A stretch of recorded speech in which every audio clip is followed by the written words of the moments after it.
So hello friends, तो आज की इस वीडियो में हम बात करने वाले हैं चैप्टर नंबर 3 इस बुक के बारे में, जो master class with super investor जो अभी हम डिस्कस कर रहे हैं।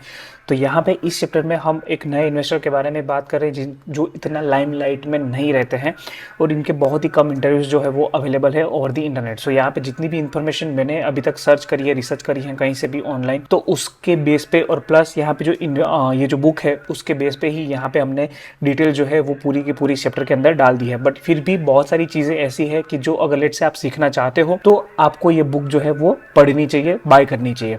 तो आइए स्टार्ट करते हैं। जो चैप्टर का ये जो चैप्टर है वहाँ पे हम बात करने वाले हैं द सुपर इन्वेस्टर जो है वो राजशेखर अय्यर के बारे में। पर उससे पहले एक दो अनाउंसमेंट है जो हमने पहले भी दिए थे कि प्लीज़ हमें ट्विटर पे फॉलो कीजिए, और अगर आपके पास कोई बुक गिव अवे आइडियाज़ है, लेट्स से कि अगर जैसे हम हमारे जैसे यूट्यूबर अगर कुछ यूज़ कर सकते हैं यहाँ पे कि एवरी चैप्टर पे या तो एवरी बुक कंप्लीशन पे अगर हम कुछ अपने सब्सक्राइबर के लिए हम दे सके, तो उसके लिए अगर आपके पास कोई आइडियाज़ है तो प्लीज़ हमें कमेंट सेक्शन में उनको दीजिएगा। ऑल्सो हमारी अगेन यही पे रिक्वेस्ट है कि 10,000 subscriber by the end of this video series हमें पहुंचना है। ये एक थोड़ा एम्बिशियस टारगेट लेके हम चल रहे हैं और इसके लिए हम हमारा जो मैक्सिमम एफर्ट जो है वो इस कंटेंट को बनाने में, आपके सामने प्रेजेंट करने में, वो भी यहाँ पे डाल रहे हैं। तो हम आपसे बस यही एक चीज़ यहाँ पे हम एक्सपेक्ट करते हैं। और फाइनली अगर आपको ये वीडियो अगर आपको अच्छा लगता है, इन्फॉर्मेटिव लगता है, तो प्लीज़ बुक को भी बाय कीजिएगा। वहाँ पे आपको और भी डिटेल में जानने को मिलेगा ये जो इन्वेस्टर्स के बारे में हम यहाँ पे बात करते हैं उनके बारे में। और ऑलरेडी हमने यहाँ पे 5 बुक्स के बारे में ऑलरेडी हमने बहुत सारी वीडियोस जो है पूरी की पूरी क्रक्स जो है वो उनमें डाल दी है। तो अगेन मेरा यही रिक्वेस्ट है कि आप ये जो बुक्स है जो हमने हमारी चैनल पे डाले हुए हैं वो उसको आप ज़रूर पढ़ें, ज़रूर उसको रेफ़र करें। और आइए स्टार्ट करते हैं सुपर इन्वेस्टर्स के बारे में। यहाँ पे तो इनका नाम है राजशेखर अय्यर। मैंने बहुत इंटरनेट पे भी सर्च किया बट उनकी जो इमेजेस है वो भी बहुत ही लिमिटेड अवेलेबल है और इनके इंटरव्यूज जो है वो भी मुझे लिमिटेड मिले। एक दो आई थिंक CFA सोसाइटी और वहीं पे ही मुझे एक दो वीडियोस जो है वहाँ पे मिले हैं। तो उनका नाम है राजशेखर अय्यर। जो उन्होंने जो एजुकेशन है वो चार्टर्ड अकाउंटेंट उन्होंने कंप्लीशन किया हुआ है और अभी वो एक PMS चलाते हैं अपने खुद का, जिसका नाम है सिंपल, मतलब उसका फुल नेम अगर हम जानने जाए तो वो है security investment management private limited. तो ये PMS अभी वो रन कर रहे हैं।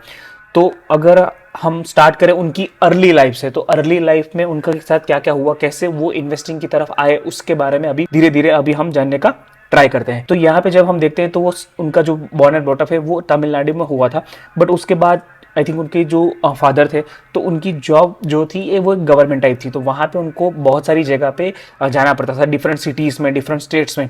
तो तमिलनाडु में उनका जन्म हुआ, फिर वहाँ से वो अहमदाबाद आए, फिर अहमदाबाद से वो मुंबई गए। तो ऐसी बहुत सारी जगह पे वो गए और वहाँ पे उनका डिफरेंट स्टेट्स के अंदर उनका एजुकेशन वगैरह कंप्लीट हुआ और उन्होंने 1980 में अपना CA जो है वो कंप्लीट किया और उसके बाद उनकी जो प्रोफेशनल जर्नी है वो स्टार्ट हुई थी।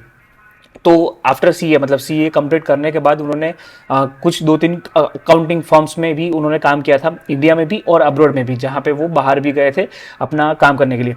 तो उसी टाइम पे मतलब जब वो अब्रॉड गए तो वहाँ पे उनका जो टैक्सेस वगैरह था वो थोड़ा फेवरेबल था और पैसे भी इंडिया के कंपेरिजन में उनको अच्छा खासा वहाँ पे मिल रहा था। तो उसकी वजह से उन्होंने एक अच्छा खासा अपना जो सीड कैपिटल जिसको हम बोल सकते हैं वो उस टाइम पे उन्होंने बनाया और फिर धीरे धीरे उन्होंने इन्वेस्टिंग करना स्टार्ट किया इंडिया के मार्केट में। और जब वो मतलब वापस आए इंडिया में तो इनिशियली वो IPO अप्लाई करते थे, मतलब ऐसा नहीं कि डायरेक्टली जो स्टॉक्स वगैरह लिस्टेड है उसमें, बट रादर उनको लगता था कि IPO से पैसा बन सकता है। तो उन्होंने उस टाइम पे बहुत सारे जो IPOs मार्केट में आ रहे थे उसमें उन्होंने अप्लाई किया और वहाँ से उनकी इन्वेस्टिंग की जर्नी स्टार्ट हुई थी। और जैसा यहाँ पे मेंशन किया है और बुक के अंदर भी ये चीज़ उन्होंने खुद ने बोला है ऑथर के साथ, कि जहाँ पे उन्होंने बोला है कि उनको स्टॉक मार्केट का इतना नॉलेज नहीं था उस टाइम पे जब उन्होंने स्टार्ट किया था तब, इसीलिए वो इनिशियली वो सिर्फ और सिर्फ IPO वगैरह इसमें अप्लाई करते थे। फिर नेक्स्ट जब धीरे धीरे उनका नॉलेज बढ़ा तो उन्होंने पहले तो स्टार्ट किया एनुअल रिपोर्ट के साथ। तो जनरली वो एनुअल रिपोर्ट्स पढ़ते थे कंपनीज के। फिर ऑफर डॉक्यूमेंट्स, उस टाइम पे उनको डॉक्यूमेंट बोला जाता था जब भी किसी कंपनी का IPO आता था। अभी जैसे हम उसको DRHP बोलते हैं कि जो भी कंपनी है लेट्स से अगर वो IPO लेके आ रही है तो वो एक DRHP का एक डॉक्यूमेंट आता है, ड्राफ्ट रेड हेरिंग प्रोस्पेक्टस करके, जिसमें कंपनी के बारे में सारी की सारी डिटेल्स जो है वो रहती है।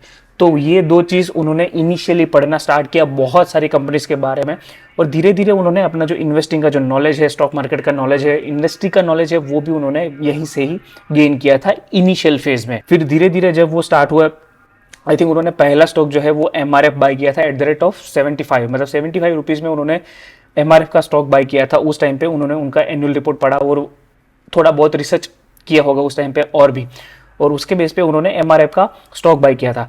और उन्होंने कितने पे बेचा होगा आप एक बार गेस करो। तो जस्ट अगर आपने गेस किया तो उन्होंने समवेयर अराउंड 150 रुपीज़ के आसपास ही वो स्टॉक जो है वो बेच दिया था।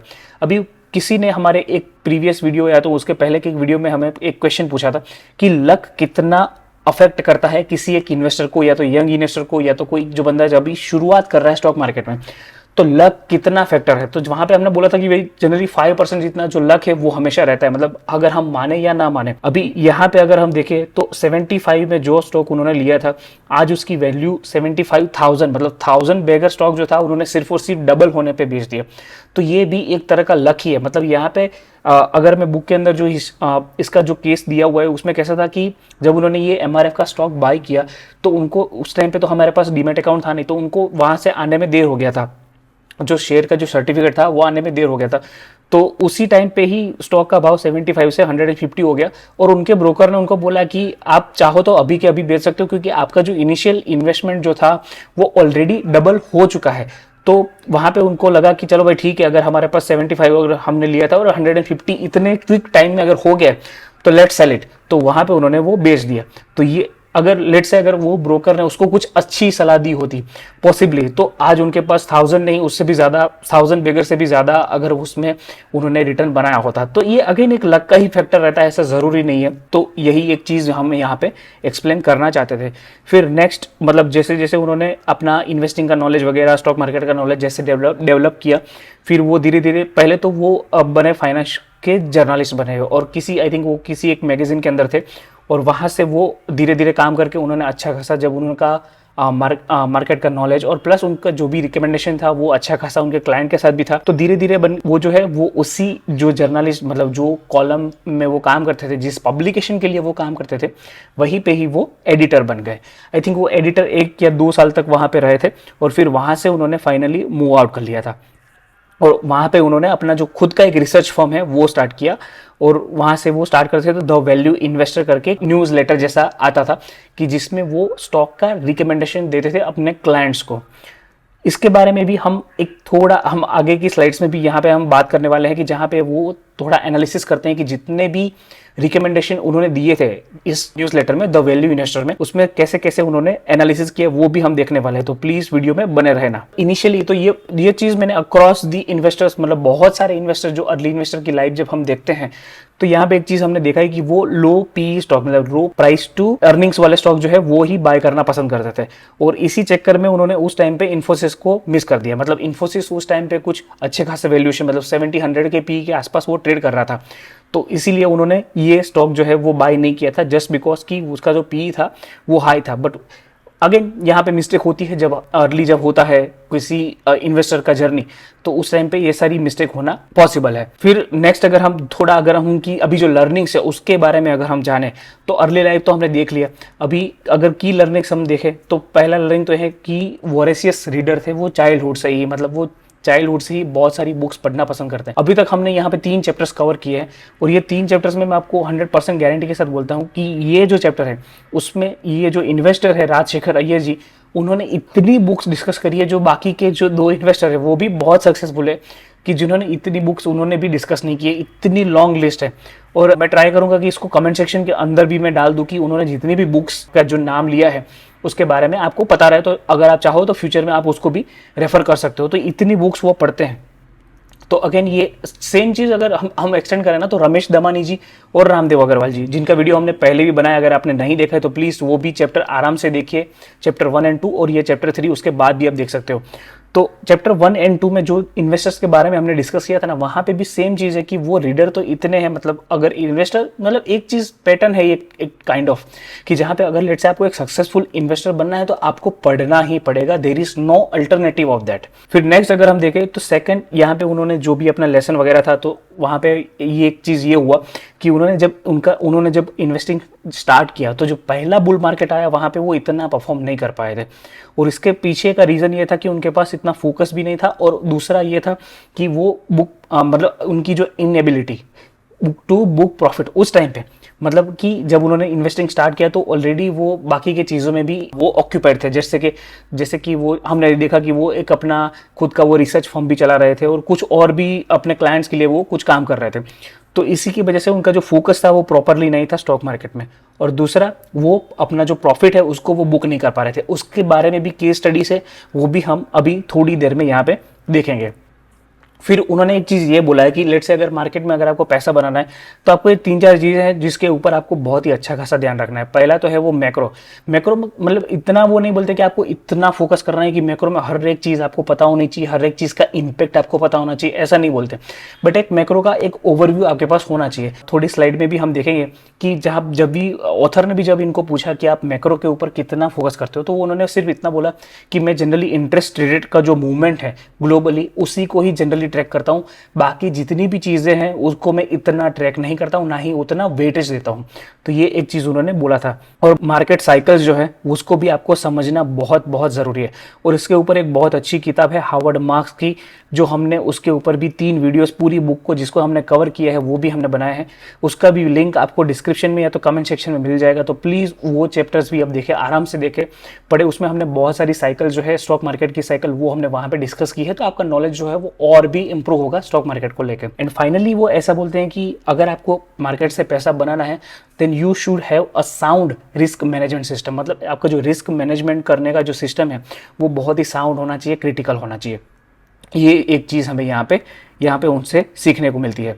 फिर नेक्स्ट उन्होंने मतलब बुक के अंदर जो उनकी जो लाइफ है उसको अगर हम थोड़ा यहाँ पे अगर एक लाइन में अगर हम डालना चाहें तो यहाँ पे उन्होंने ये भी बोला है कि जो बाकी के मतलब उन्होंने आई थिंक इनिशियली जो 3 बुल मार्केट्स देखे थे उसमें से पहले 2 बुल मार्केट में उन्होंने बहुत सारी गलतियां करी, जिसमें उन्होंने बहुत सारे पैसे नहीं भी कमाए, बट उन्होंने वहां पे बहुत सारी लेसन्स अपने मिस्टेक्स से जो सीखी उसको उन्होंने जो 3rd बुल मार्केट जब आया, जिसको हम 2000 वाला जो अपना नस्डैक वाला बूम था, जो सॉफ्टवेयर IT वाला बूम था, उनमें उन्होंने अप्लाई किया और वहाँ से उन्होंने अच्छे खासे पैसे जो है वो उन्होंने उस टाइम पे बनाए। तो ये एक चीज़ हमें यहाँ पे दिखाता है कि जो एक अच्छा इन्वेस्टर होता है या तो एक कोई अच्छा इन्वेस्टर लेट से अगर वो बनना चाहता है तो पहले तो उसको क्या करना है कि उसने जितनी भी मिस्टेक करी है पास्ट में, एक जिसको हम बोल सकते हैं ना कि उसको एक ट्रैक करना है। आपको ट्रैक करना है कि आपने कौन सी गलतियां करी है, क्यों करी है, आपको इंट्रोस्पेक्ट करना है, और तभी आप उस गलती में से कुछ सीख पाओगे और उस गलती को आप मैप कर पाओगे। जब नेक्स्ट बुल मार्केट है तो बेयर मार्केट आता है तो उस हिसाब से अपने पोर्टफोलियो को आप पोजीशन कर पाओगे। फिर नेक्स्ट यहाँ पे उन्होंने बुक के अंदर भी यही चीज़ बोला है कि अगर लेट से एक्सट्रीम ओवर वैल्यूएशन आता है किसी भी स्टॉक के अंदर तो वहाँ पे आपको एग्जिट कर लेना है नो मैटर व्हाट। तो ये उन्होंने यहाँ पे हमें यहाँ पे एक सलाह दी है, एक एडवाइस दिया है एक नए इन्वेस्टर्स के लिए। तो ये उन्होंने एक्चुअली इसलिए बोला है कि वहाँ पे जब उन्होंने बहुत सारी साइकिल्स वगैरह देखी तब उनको पता चला कि अगर ओवर वैल्यूएशन है, अगर एक्सट्रीम ओवर वैल्यूएशन है किसी भी कंपनी के अंदर, या तो ओवरऑल मार्केट में ही इतने ओवर वैल्यूएशन है कि जो बहुत ही ज़्यादा है, तो आपको वहाँ से सेल करना है, एग्जिट करना है, अपना जो प्रॉफिट है उसको बुक करना है, ऐसा उनका कहना है। फिर नेक्स्ट उनका एक ये बहुत ही इंटरेस्टिंग लर्निंग है जो मैंने भी सीखा है। जैसे यहाँ पे हमने लिखा है कि be ready to risk a portion of a profit but should protect most of it. अभी ये लाइन बुक के अंदर एग्जैक्टली जहाँ पे लिखा हुआ है, जहाँ पे जो इन्वेस्टर है उन्होंने भी सेम चीज़ यहाँ पे हमें बताया है। तो इसका मतलब क्या है? इसका मतलब ये है लेट से आपने 100 रुपये का स्टॉक लिया, अभी वो डबल हो गया है ऐसा हम मान लेते हैं, या तो लेट से अगर वो 10 टाइम्स हो गया है, 100 रुपये का स्टॉक आज 1000 रुपये हो गया, तो आपका जो प्रॉफिट है वो समवेयर अराउंड 900 रुपीज़ है। तो अभी वो 900 रुपीज़ में से आपको मेजोरिटी जो कैपिटल गेन हुआ है उसको आपको प्रोटेक्ट करना है। वो 10x हो गया है, बट जब तक आप उसको बुक नहीं करते वो एक नोशनल आपका प्रॉफिट है, उसमें कोई एक्चुअली या तो रियलाइज प्रॉफिट नहीं है। तो अब यहाँ पे जो इन्वेस्टर है वो हमें यही समझाने का ट्राई कर रहे हैं कि उसमें से आपको मेजोरिटी जो है उसको प्रोटेक्ट करना है, उसको रियलाइज करना है, और बाकी का जो पोर्शन है उसको आपको रिस्क करना है ताकि वो फ्यूचर में, हमें नहीं पता है कि अगर कोई स्टॉक जो है हमारे बेचने के बाद वो आधा हो जाएगा या तो वापस कॉस्ट टू कॉस्ट आ जाएगा, वहां से वो स्टॉक 10x भी हो सकता है, 100x 1000x भी हो सकता है। तो हमें वहाँ पे मैक्सिमम जो प्रॉफिट जो पहले हमारे लेट्स से अगर 10x हुआ है तो उसमें से मेजोरिटी प्रॉफिट हमें पहले तो ले लेना है, और बाकी की जो पोजीशन है उसको हमें रन करने देना है। बाकी की जो पोजीशन है उसमें हमें थोड़ा रिस्क लेना है ताकि हम उसकी जो फ्यूचर अपसाइड हो उसको भी हम कैप्चर कर सके। ये एक बहुत ही इंटरेस्टिंग लर्निंग इस चैप्टर से मैंने सीखा है। फिर नेक्स्ट यहाँ पे उन्होंने जब अपनी जो जर्नी थी उसमें 2002 के आसपास, जबकि बुल मार्केट जो था वो ऑलमोस्ट उसका टॉप बन गया था और ऑलमोस्ट वो नीचे आ रहा था, तो उस टाइम पे वो मेजोरिटी वो कैश में आ गए थे। आई थिंक 100% वो कैश में थे। उन्होंने सब कुछ अपना पोर्टफोलियो उस टाइम पे खाली कर दिया था। बट उस टाइम पे भी उन्होंने क्या किया था कि 25% कैपिटल जो था उसमें वो ट्रेडिंग करते थे। अभी जब हम ट्रेडिंग की बात करते हैं तो वो फ्यूचर एंड ऑप्शन वाला ट्रेडिंग की हम यहाँ पे बात नहीं कर रहे हैं। यहाँ पे आई थिंक अभी ऐसा एक्सप्लिसिटली भी यहाँ पे अंदर उन्होंने मेंशन नहीं किया है, तो हम ऐसा अज्यूम करते हैं कि पोजिशनल काइंड ऑफ ट्रेड हो सकता है कि जहाँ पे उन्होंने 25% कैपिटल के साथ यहाँ पे उन्होंने ट्रेड लिया है और बाकी का जो 75% उनका जो कैपिटल था वो सिर्फ और सिर्फ कैश में रखा था। फिर एक चीज़ यहाँ पे ये भी है कि उन्होंने, जैसे हमने पहले भी बोला, कि आपको बहुत सारे मैक्रो फैक्टर्स पे फोकस नहीं करना है, आपको फोकस करना है सिर्फ एक इंटरेस्ट रेट पे और एक ऐसे जो भी क्रिटिकल फैक्टर्स है कि जो डायरेक्टली मार्केट की साइकिल्स को इम्पैक्ट कर सकते हैं। ये एक चीज़ हमें यहाँ पे उन्होंने हमें बताई है। फिर नेक्स्ट अगर लर्निंग के बारे में, तो यहाँ पे वो स्टॉप लॉस भी लगाते हैं जो जिसका मैं इतना फैन नहीं हूँ। बट यहाँ पे जब हम इन्वेस्टर जो राजशेखर अय्यर जी हैं, अगर उनके बारे में अगर बात करें तो वो अपना जब भी किसी इन्वेस्टमेंट करते हैं, तो लेट से अगर वो पोजिशनल ट्रेड भी लेते होंगे शॉर्ट टर्म के लिए या तो मीडियम टू लॉन्ग टर्म के लिए, तो वहाँ पे वो स्टॉप लॉस लगाते हैं। अभी वो स्टॉप लॉस कैसे लगाते हैं, लेट से अगर आपने 100 रुपीज़ में किसी स्टॉक को बाई किया है तो वो जनरली 50 या तो 40 रुपीज़ के आसपास उनका स्टॉप लॉस रहता था। अभी उनका लॉजिक यहाँ पे ये है कि अगर मैंने 100 रुपीज़ में बाय किया है तो पहले तो उनका जो क्राइटेरिया है वो बहुत सारा है, जहाँ पे वो डीप वैल्यू बैठ ही जनरली वो बाय करते हैं। बट अगर वो डीप वैल्यू में भी अगर लेट से वो 100 रुपीज़ से अगर वो 50 रुपीज़ आ जाता है, उसका मतलब है कि या तो मार्केट में अगर कुछ बहुत ज़्यादा ही सेल ऑफ आ गया है, उसकी वजह से स्टॉक का जो प्राइस है वो इतना ज़्यादा गिर गया, ऑलमोस्ट 50% गिर गया, या तो कंपनी स्पेसिफिक जो उन्होंने स्टॉक बाय की है उसी कंपनी स्पेसिफिक बहुत ही ज़्यादा कुछ अगर इश्यू है, लेट से कॉर्पोरेट गवर्नेंस का इश्यू है या तो बिजनेस मॉडल का फेलियर है, उसकी वजह से ये इश्यू है, तो वहाँ पे वो इसीलिए वो स्टॉप लॉस लगा के रखते थे कि ताकि उनका जो कैपिटल है वो कंप्लीटली वाइप आउट ना हो जाए। ये उनका लॉजिक जो है वो उन्होंने यहाँ पे हमें दिखाया। बट पर्सनली मैं स्टॉप लॉस में इतना बिलीव नहीं करता हूँ। नेक्स्ट है बुक योर प्रॉफिट्स, मतलब वो यही कहना चाहते हैं कि जैसे हमने प्रीवियसली भी देखा कि आपको अपना प्रॉफिट जो है उसको प्रोटेक्ट तो करना ही है, बाकी की पोजीशन थोड़ी अगर बहुत है तो आप उसको रख सकते हो ताकि आप अपसाइड को भी कैप्चर कर सको। फिर वो ऐसा बोलते हैं कि आपको आपकी जो स्ट्रेटेजी है, आपकी जो इन्वेस्टिंग हो या तो ट्रेडिंग की जो स्ट्रेटेजी है, उसको आपको दो ये जो मेन चीज़ें हैं उसके ऊपर आपको रखना है कि हाउ मच टू बाय, मतलब आपकी पोजीशन साइजिंग जो है वो भी सिग्निफिकेंट होनी चाहिए, आपके मीनिंगफुल होनी चाहिए। अगर वो पोजीशन जो है लेट्स से अगर वो 10x या तो 100x हो जाती है तो वो एक अच्छा खासा इम्पैक्ट आपकी पर्सनल नेटवर्क पे होना चाहिए, उस हिसाब से आपका होना चाहिए, तभी वहाँ पे वो बोलते हैं कि हाउ मच टू बाय। और दूसरा है कि आपको स्टॉप लॉस जो है वो अप्रोप्रिएट लगाना है। अभी ये स्टॉप लॉस वाली जो बात है वो पर्सनली मैं इतना, जैसे मैंने पहले भी बोला कि जिसका मुझे इतना नॉलेज नहीं है तो उसके ऊपर मैं उतना कमेंट नहीं करूँगा। अगर आप लोग अगर स्टॉप लॉस वगैरह इन्वेस्टिंग में करते हो तो प्लीज़ आप कमेंट सेक्शन में डालना कि आप कैसे करते हो, ताकि हमें भी थोड़ा हमारा जो नॉलेज है स्टॉप लॉस के बारे में वो भी हमारा इम्प्रूव हो सके। फिर नेक्स्ट है कि जहाँ पे उन्होंने बोला है कि मतलब एक किसी पर्टिकुलर स्टॉक का, आई थिंक उन्होंने नाम नहीं लिया था उसमें, कि जहाँ पे उन्होंने ऐसा बोला है कि एक कंपनी ऐसी थी कि जहाँ पे उन्होंने पहले बाय तो किया, बट जब उन्होंने मतलब उनको लगा कि नहीं अभी ये अर्निंग जो है, ये कंपनी का जो प्रॉफिट है या तो उसका जो सेल्स है वो इतना नहीं बढ़ रहा है 2 साल तक, तो वहाँ पे उन्होंने कुछ भी बाय नहीं किया। पहले तो उन्होंने अपनी पोजीशन को ऐसे ही रहने दिया और फाइनली जब उनका अर्निंग्स जो था वो इम्प्रूव होने लगा तभी उन्होंने, भले ही उसको हायर प्राइस पे अगर खरीदना पड़े तभी उन्होंने खरीदा। तब तक उन्होंने 2 साल तक, भले ही वो स्टॉक प्राइस नीचे था, उनको पता था कि कंपनी भी अच्छी है, सब कुछ अच्छा है, बट फिर भी उन्होंने बाय नहीं किया। बट जब अर्निंग्स इम्प्रूव हुए तभी उन्होंने बाय किया। तो यहाँ से हमें पता चलता है कि वो एवरेज डाउन के इतने फैन नहीं है, जबकि वो चाहते हैं कि वो एवरेज अप करे, पिरामिड अप करे। तो यहाँ पे वैसे ही अगेन वहाँ पे यही बोला है कि आपको एडवाइस भी वही देते हैं कि आपको एवरेज अप करना है, एवरेज डाउन नहीं करना है। अभी ऐसा क्यों? अभी उनका लॉजिक ये है कि लेट से अगर स्टॉक प्राइस अगर कंटिन्यूस नीचे जा रहा है तो उनका लॉजिक ये है कि बहुत सारी मार्केट में इंफॉर्मेशन ऐसी है या तो कंपनी के बारे में इंफॉर्मेशन ऐसी है कि जो मुझे पता भी नहीं है। मतलब जैसे एक होता है ना कि you don't know what you don't know, तो ये कंप्लीटली एक ब्लाइंड स्पॉट जैसा है। तो उनका लॉजिक या मैं मतलब वो एवरेज डाउन करने से हमें इसीलिए मना करते हैं कि आपको नहीं पता है कि आप क्या चीज़ नहीं पता है। तो उसकी वजह से आपको रिस्क नहीं लेना है अपने कैपिटल के ऊपर। तो वो यही बोलते हैं कि अगर डाउन आ रहा है, सिग्निफिकेंटली डाउन आ रहा है, तो कुछ ऐसी रीज़न है या तो ऐसा कुछ फैक्टर्स हैं कि जो हमें नहीं पता है, और इसकी वजह से आपका अपना जो कैपिटल है उसको रिस्क नहीं करना है। बट अगर लेट्स से अगर मार्केट उसको, उस पर्टिकुलर कंपनी को अगर वो ऊपर ले जा रहा है, उसका मतलब कि कंपनी में कुछ तो अच्छा हो रहा है, और उसी की वजह से ये जो स्टॉक का जो प्राइस है वो भी अप हो रहा है। और इसीलिए अगर लेट्स से अगर एवरेज अप करना पड़े विथ रिस्पेक्ट टू अर्निंग्स तो ठीक है। तो ये उनका लॉजिक है। फिर नेक्स्ट हमें वो बताते हैं कि जहाँ पे वो फंडामेंटल और टेक्निकल्स दोनों का यूज़ करते हैं, बट वो एक चीज़ हमें यहाँ पे एक्सप्लिसिटली दूसरा ये भी बताते हैं कि चार्ट्स जो है वो सिर्फ और सिर्फ एक एडिशनल इन्फॉर्मेशन है। मतलब सिर्फ और सिर्फ चार्ट्स के ऊपर वो कभी भी ट्रेड नहीं लेते हैं या तो कोई भी किसी भी तरह का इन्वेस्टमेंट नहीं करते।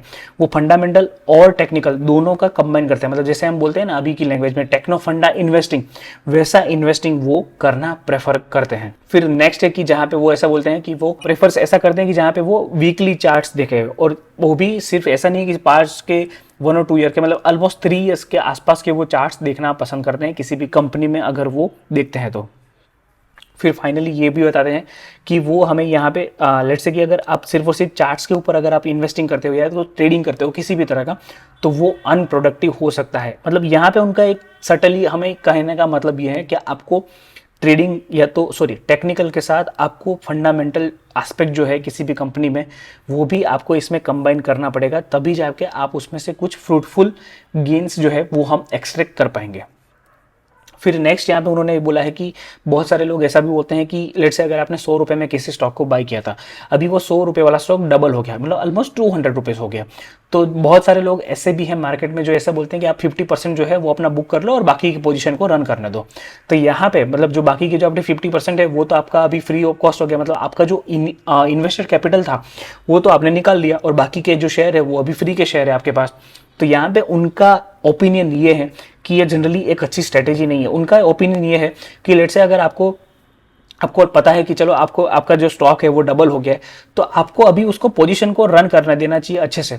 बट लेट्स से अगर हम उसको 50% काट देते हैं, तो वहाँ पे वो ये बोलते हैं कि अगर आपको ऐसा लगता है कि ये 50% आपने काट दिया है, तो आप ऐसा करो कि आपको लगता है कि अभी ये जो डबल हुआ है सो वहाँ से वो कंपनी नीचे जाएगी, मतलब कंपनी अच्छा नहीं करेगी। तो ऐसे केस में आपको एक भी क्वांटिटी उस स्टॉक की नहीं रखनी चाहिए, क्योंकि आपको पता है कि ये कंपनी अच्छा नहीं करने वाली, तो आपको उसको कंप्लीटली बेच देना है। और अगर लेट्स से अगर वो ऊपर जा रही है तो आपको उसमें और ऐड करना है, ना कि उसमें बेचना है। तो ये जो लॉजिक है वो थोड़ा डिफरेंट है मेरे पर्सपेक्टिव से, बट आई लाइक दैट। फिर फाइनली अगर हम और एक चीज़ अगर हम देखें यहाँ पे, तो उन्होंने एक चीज़ मतलब एडवाइस दिया है नए इन्वेस्टर्स को कि जब भी आप किसी बुक्स को पढ़ते हो तो आपको देखना है कि आप कौन सी बुक्स पढ़ रहे हो, कहाँ से वो नॉलेज जो है वो आप ले रहे हो। तो आपको एक ट्रेडर्स या इन्वेस्टर जो होते हैं, सक्सेसफुल ट्रेडर्स एंड इन्वेस्टर, वहाँ से अगर ऐसे कोई ऑथर ने अगर बुक लिखी है तो वो आपको जरूर पढ़नी चाहिए। बट अब एकेडमिशियन होते हैं जो जनरली, या टीचर्स या प्रोफेसर होते हैं जो किसी यूनिवर्सिटी में पढ़ाते हैं, जिसने अपना खुद का 1 रुपया भी नहीं लगाया, ऐसे बंदों से आपको बहुत पढ़ने की ज़रूरत नहीं है, ऐसा यहाँ पे राजशेखर अय्यर जी बताते हैं। फिर नेक्स्ट अगर हम थोड़ी केस स्टडीज़ के बारे में बात करें, तो पहला केस स्टडी ये था, हिंदुस्तान पावर प्लेस करके कंपनी थी, जहाँ पे उन्होंने 25,000 शेयर्स उन्होंने फर्स्ट टाइम, मतलब इतनी बड़ी क्वांटिटी उन्होंने एक सब्सटेंशियल पोजीशन इस स्टॉक में अंदर लगाई थी। अभी ये कंपनी जो थी वो माइनिंग वगैरह में थी, और इसका उनको उस टाइम पे एक अच्छा खासा नॉलेज भी था इस सेक्टर के अंदर, तो उन्होंने अच्छा खासा एक पोजीशन बनाया था, और जहाँ पे उनको 6x जितना गेन मिला था। फिर सेकंड केस स्टडी है फोटोफोन करके, तो ये बहुत ही मतलब इंटरेस्टिंग केस स्टडी है। फोटोफोन एक ऐसी कंपनी जैसे कोडेक थी जो एक फिल्म वगैरह बनाती थी। फिल्म मतलब कि जो कैमरे, जो फिजिकल कैमरा आता है उसके अंदर जो फिल्म आती थी उसका प्रोडक्शन आई थिंक ये फोटोफोन करके कंपनी जो थी वो उस टाइम पे करती थी। उस टाइम पे उन्होंने अच्छा खासा पैसा भी लगाया था, सब कुछ अच्छा था, 10 बेगर भी हुआ, बट वो नोशनल ही रह गया मतलब। और जब उन्होंने फाइनली बेचा तो वो उसी कॉस्ट पे बेचा जहाँ पे उन्होंने बाई किया था। तो मतलब आपने लेट से 100 रुपीज़ का स्टॉक बाई किया था, वहाँ से वो 1000 हो गया, मतलब ऑलमोस्ट 10 बेगर हो गया। बट आपको लगा कि नहीं, अब तो ये मेरा जो है वो बाय एंड होल्ड वाला अप्रोच है कि अब तो ये इसको मैं बहुत सालों तक मैं इसको अपने पास रखूंगा, और ये तो मैं अभी लॉन्ग टर्म इन्वेस्टर हूँ इसमें। और उसी चक्कर में राजशेखर अय्यर जी ने भी इसमें, मतलब उसको लगा कि नहीं, ये तो अभी 100 से लेट से अगर 1000 हुआ है तो अभी ये तो 10,000 होने वाला है। बट वहीं पे ही हुआ ये कि कंप्लीटली टेक्नोलॉजी का डिसरप्शन आ गया और वही स्टॉक जो था वो फाइनली उनको उसी भाव पे बेचना पड़ा जब उनको पता चला कि अब तो ये बहुत ही नीचे आ गया है और अब तो मतलब अगर लेट्स से लॉस बुक करने से तो अच्छा है कि हम कोस्ट टू कोस्ट उसको बेच दें। तो ये एक चीज़ भी हमें याद रखनी है कि ऐसी मिस्टेक हम ना करें।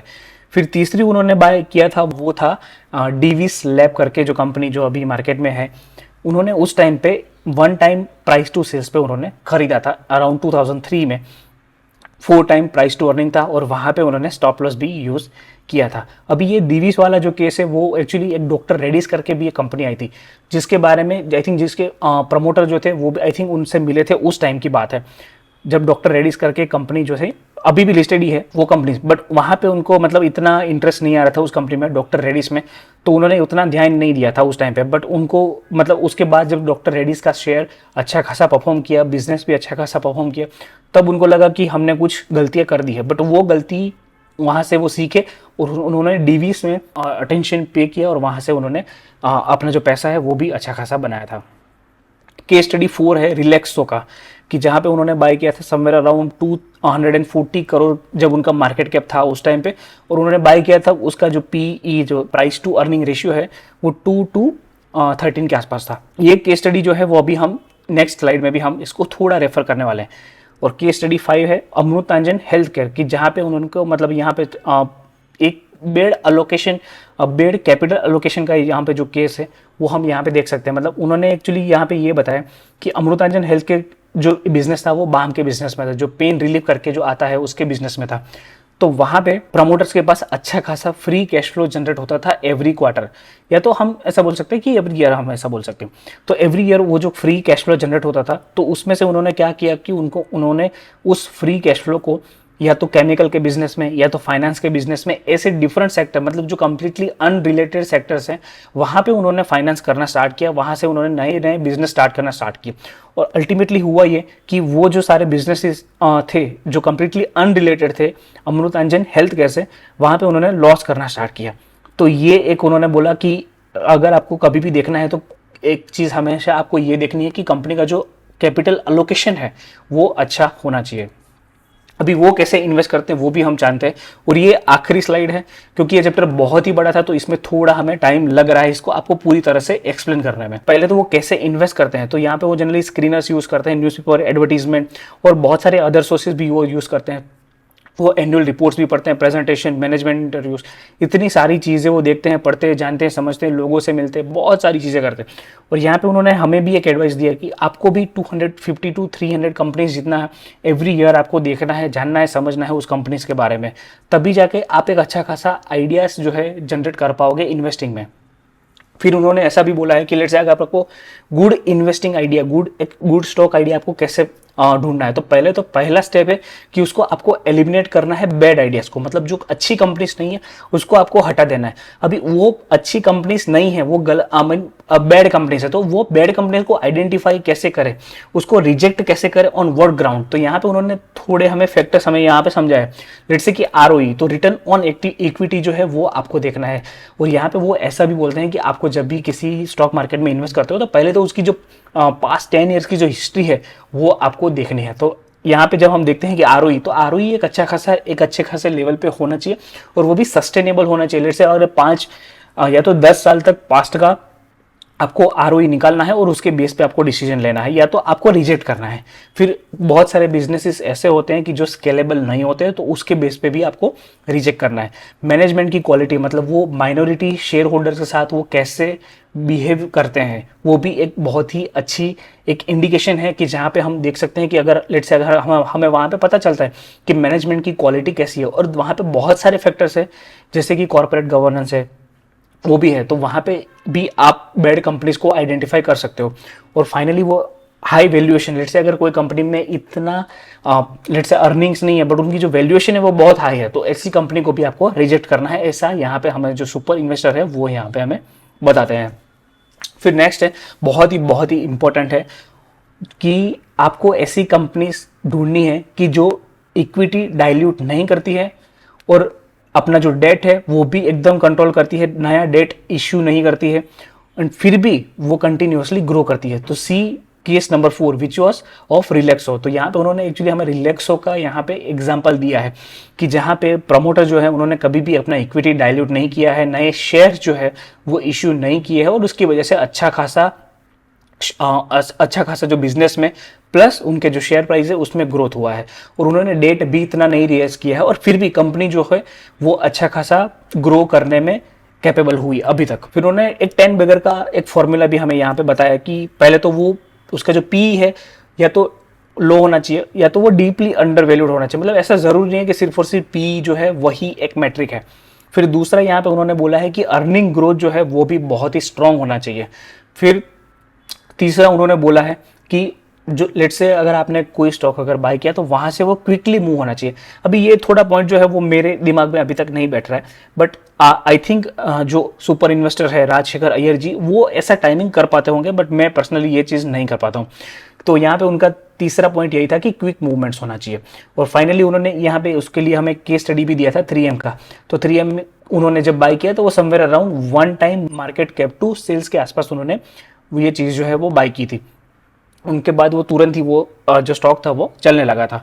बट ये तीसरा जो पॉइंट है वो थोड़ा मतलब हमारे लिए आई थिंक पर्सनली मेरे लिए टाइमिंग करना बहुत ही मुश्किल है। फिर वो ऐसा बोलते हैं कि जस्ट बिकॉज अगर कोई स्टॉक अगर आपको चीप लगता है वैल्यूएशन क्राइटेरिया के ऊपर तो ऐसा ज़रूरी नहीं है कि आपको चीप है, बहुत ही चीप है तो आपको ले लेना चाहिए। आपको वहाँ पे और भी चीज़ें देखनी है कि लेट से अगर उसका कैपिटल अलोकेशन का जो स्किल है मैनेजमेंट का क्या वो अच्छा है या नहीं, वो भी चीज़ आपको यहाँ पे मेंशन करनी है, आपको जाननी है, समझनी है। उसके बाद ही आपको यहाँ पे डिसीजन लेना है। फॉर एग्जांपल एक बहुत ही अच्छा केस स्टडी जो है वो हम यहाँ पे देख सकते हैं कि नवा भारत वेंचर करके एक कंपनी थी जो किसी मेटल सेक्टर के अंदर उस टाइम पे काम करती थी। अभी उस टाइम पे ये कंपनी जो थी उसका मतलब valuation compare to other companies जो सेम सेगमेंट के अंदर काम करती थी वो मतलब ओवरऑल नॉर्मल ही था। बट ये कंपनी ने क्या किया था उस टाइम पे कि उस टाइम पे उन्होंने एक कैप्टिव पावर प्लांट लगाया था ताकि जो पावर की जो कॉस्ट है वो कम हो सके। मतलब उस टाइम पे भी वो फ्री कैश फ्लो वगैरह जनरेट कर रहे थे जब वो अप साइकिल चल रहा था उस टाइम के अंदर। तो वहाँ पे उन्होंने अच्छा खासा कैपिटल जो है पहले तो उन्होंने एक कैप्टिव पावर प्लांट को बिल्ड करने में लगाया और फिर जब इवेंचुअली पावर की जो प्राइसेस थी वो ज़्यादा बढ़ गई तो बाकी कंपनीज ने जिसने वो पावर प्लांट नहीं लगाए थे उनको वो कॉस्ट ज़्यादा पड़ गई पावर कंजम्पशन की कंपेयर टू नवा भारत। तो उस टाइम पे नवा भारत को अच्छा खासा ऑपरेटिंग वहाँ पे लेवरेज मिला और कंपनी ने अच्छा खासा प्रॉफिट भी कमाया था उस टाइम पे और उसी की वजह से उनके जो शेयर होल्डर है उन्होंने भी अच्छा खासा पैसा कमाया। तो यहाँ पे वही चीज़ हमें अगेन राजशेखर अय्यर जी हमें ये समझाना चाहते हैं कि आपको कैपिटल अलोकेशन स्किल है जो मैनेजमेंट है उसका वो समझना है, उसके बेस पे ही आपको कॉल लेना है। फिर नेक्स्ट है कि उनका पोर्टफोलियो कंस्ट्रक्शन जो है वो 60-20-20 है। मतलब उनका जो लेट्स से 5 to 6 स्टॉक्स जो है टॉप उनकी जो वेटेज है वो 60% जितना रहता है और बाकी के जो स्टॉक्स है उसमें 20% जितना उनका वेटेज जनरली रहता है। तो यहाँ पे समवेयर अराउंड वो 20 to 25 स्टॉक्स जितने जो है वो अपने पोर्टफोलियो में एट द टाइम वो मेंटेन करके चलते हैं। प्लस उनका जो पोर्टफोलियो में रिटर्न का एक्सपेक्टेशन है वो जनरली इतना है कि 10x इन 10 ईयर्स जितना होना चाहिए या तो फिर डबल इन 3 ईयर्स। तो ये उनका पोर्टफोलियो का एक एक्सपेक्टेशन है और ऐसा हमने सिमिलरली हमने रमेश दमानी या तो रामदेव अग्रवाल जी के केस में भी जहाँ पे हमने देखा था कि जो भी इन्वेस्टमेंट वो कर रहे हैं वो 2 या 3 साल में वो डबल होना चाहिए, ऐसी कंपनी में ही वो इन्वेस्ट करना प्रेफर करते हैं। और सिमिलर लाइन पे ही यहाँ पे राजशेखर अय्यर जी भी सेम चीज़ यहाँ पे अपने पोर्टफोलियो के साथ करते हैं। और जैसे हमने पहले बोला था कि एक द वैल्यू इन्वेस्टर करके एक जो न्यूज़लेटर वो पब्लिश करते थे उस टाइम पे, तो वहाँ पे जब उन्होंने एनालिसिस किया जो 3 बकेट में कि जितने भी रिकमेंडेशन उन्होंने दिए थे अपने क्लाइंट्स को, तो वहाँ पे उन्होंने 3 बकेट में उसको रखा कि अर्निंग्स ग्रोथ के ऊपर, वैल्यू मतलब डीप वैल्यू बेट है उसके ऊपर, और तीसरा था टर्न अराउंड। तो यहाँ पे जब उन्होंने देखा कि सबसे अच्छा किसने परफॉर्म किया तो अर्निंग्स ग्रोथ वाले ने सबसे अच्छा परफॉर्म किया था और सबसे वर्स्ट अगर परफॉर्म किया था तो वो था टर्न अराउंड वाला पोर्टफोलियो। तो यहाँ पे जैसे हम बोलते हैं ना कि turn around seldom turn around, वही चीज़ यहाँ पे हम देख सकते हैं। फिर एक जो उनकी हैबिट है, पर्सनल हैबिट जो उन्होंने मेंशन की है कि वो जितने भी अपने इन्वेस्टमेंट करते हैं या तो ट्रेड करते हैं पोजिशनल ट्रेड, तो वहाँ पे वो हमेशा एक ट्रैक रखते हैं। तो वो आई थिंक वो राइटिंग में भी रखते हैं अपने पर्सनल डायरीज में कि उन्होंने क्या मिस्टेक की है, कब लिया था, कब बेचा, किस भाव पे लिया था, किस भाव पे उन्होंने सेल किया। क्यों सेल किया, क्यों अगर किसी स्टॉक में अगर उन्होंने रिसर्च किया था बट उन्होंने बाय नहीं किया, क्यों, ये सारी चीज़ों के बारे में वो एक ट्रैक रखते हैं। तो ये चीज़ वो हमें भी बोलते हैं कि आपको भी ये चीज़ करना है। प्लस वो ऐसा बोलते हैं कि आपको डिस्काउंटेड कैश फ्लो वाली चीज़ें करने की कोई ज़रूरत नहीं है, क्योंकि वहाँ पे बहुत सारे हमें अजम्पशंस लेने पड़ते हैं। ये चीज़ अगर आपको याद हो तो हमने यही चीज़ हमने what I learn about investing from Darwin जो पुल्लभ प्रसाद जी ने लिखी थी, और जिसके ऊपर हमने भी एक पूरी की पूरी वीडियो सीरीज बनाई थी। वो भी आपको आई बटन के आसपास वहाँ पे आपको लिंक मिल जाएगी, वो भी आप देख सकते हो। वहाँ पे भी उनका सेम ओपिनियन था कि आपको डिस्काउंटेड कैश फ्लो वाला मॉडल जो है वो अटरली यूजलेस है और आपको वो करने की ज़रूरत भी नहीं है। फिर और फाइनली एक और एडवाइस है कि आपको जो ड्रॉ डाउन है उसको 10 to 15% तक आपको कैप रखना है। मतलब मार्केट चाहे 40-50% अगर गिर जाए, बट अगर लेट से आप स्किलफुली अगर आप कर रहे हो तो आपका जो ड्रॉ डाउन है वो सिर्फ 10 to 15% ही होना चाहिए, ऐसा वो हमें यहाँ पे एक्सप्लेन करते हैं। और फिर ऐसा भी बोलते हैं कि वो लेवरेज करते हैं बट वो हिस्टोरिकल बॉटम्स पे ही लेवरेज करना पसंद करते हैं। जैसे कि 2008 के जो क्राइसिस आया था उस टाइम पे, और लेट से अगर कोविड आया था तो उस टाइम पे भी जब मार्केट जो पूरा निफ्टी जो था वो वहाँ से 40-50% जितना डाउन हो गया था टॉप से, तो ऐसे टाइम पे ही वो लेवरेज करना पसंद करते हैं, अदरवाइज वो लेवरेज नहीं करते, ऐसा उन्होंने यहाँ पे हमें मेंशन किया है। और finally these are all the book recommendations from him. बहुत सारी बुक्स यहाँ पे उन्होंने रिकमेंड करी है। इसके अलावा भी जिसका मैं ट्राई करूंगा कि कमेंट सेक्शन में या तो डिस्क्रिप्शन में आपको उसका पूरा लिस्ट एक बुक का मिल जाए, तो आप फ्यूचर में भी उसको रेफर कर सकते हो। तो आई होप कि वीडियो आपको अच्छा लगा होगा। थोड़ा वीडियो लंबा हो गया क्योंकि जो चैप्टर था वो बहुत ही बड़ा था और इसको कंप्राइज करने में भी हमें टाइम लगा है। तो आई होप कि वीडियो आपको अच्छा लगा होगा, और अगर आपको वीडियो अच्छा लगा है तो प्लीज़ इसको लाइक कर दीजिएगा, हमारी चैनल को सब्सक्राइब कर दीजिएगा। हमने देखा है कि बहुत सारे लोग, मतलब 90% जो हमारा अभी जो वॉच आवर्स आ रहा है ना, वो 90% ऐसे लोग हैं कि जिन्होंने हमारे चैनल को सब्सक्राइब ही नहीं किया है। तो ये एक थोड़ा चीज़ हमें अच्छा नहीं लगा है। तो प्लीज़ अगर वीडियो आपको अच्छा लगा है तो प्लीज़ आप उसको लाइक कर दीजिए, हमारी चैनल को भी सब्सक्राइब कर दीजिए। यार हम इतना भी बैड कंटेंट नहीं बनाते हैं, हम ट्राई करते हैं कि हमको मैक्सिमम आपको बेनिफिट मिले जब अब ये वीडियो, हमारी कोई भी वीडियो आप देख के निकलो। तो आई होप कि आप हमारी रिक्वेस्ट को जरूर आप एक्सेप्ट करोगे। Thank you.